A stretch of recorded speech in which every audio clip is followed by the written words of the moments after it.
বন্ধুরা, আজ আমি আপনাদের জন্য এনেছি ম্যাগি। দেখুন, প্রথম আমি কেটে নিলাম ফুলকপি। ফুলকপির পর ফুলকপিও একটি বাটিতে রেখে দিলাম। তারপরে লঙ্কা কেটে নিলাম। লঙ্কার পরে পেঁয়াজ দিয়ে আরও অন্যান্য সবজি কেটে নিয়ে একটি প্যানে একটু তেল দিয়া তেলটা ভালোভাবে গরম হয়ে দিলে সেই সবজিগুলো ভালোভাবে ভেজে নেব। তারপর সেই তেলটায় স্বাদ মতো লবণ দিয়ে দেবো। আপনাদের স্বাদ মতো আপনারাও দিয়ে দেবেন। তা সেগুলো ভালোভাবে ভেজে নেব।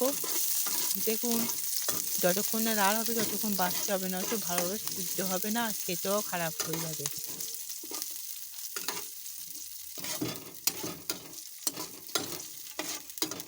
তারপরে দেখুন, যতক্ষণ না এরকমভাবে লাল হয়ে যাবে ততক্ষণ আপনাদেরকে নাড়তে হবে। সেগুলিতে বাচ্চা তুলে নিলাম। তারপরে একটি প্যানে এইগুলো একটি ডিম বাড়তে লাগে। ডিমটা পুরোটা আমি পুরো চচ্চড়ি করে নিলাম, মানে পুরো কুচি কুচি করে নিলাম। ডিমটা একটি পাত্রে তুলে নেওয়ার পর সসপ্যানে আমি জল দিলাম। তারপরে তাকে ম্যাগি মশলা এবং দিয়ে অনেকক্ষণ ধরে ফোটালাম। তারপর তাতে ভেজে রাখা সবজিগুলো দিয়ে দিলাম। তারপর তাতে ম্যাগিগুলো দিয়ে দিলাম।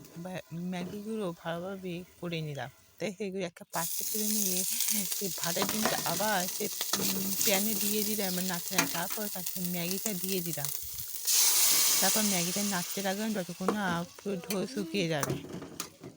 দেখুন, পুরো আমি নাড়ছি এখন, যতক্ষণ না পুরো শুকিয়ে যাবে ততক্ষণ দিতে হবে। আমি এক প্রেসার মশলা দিয়েছিলাম।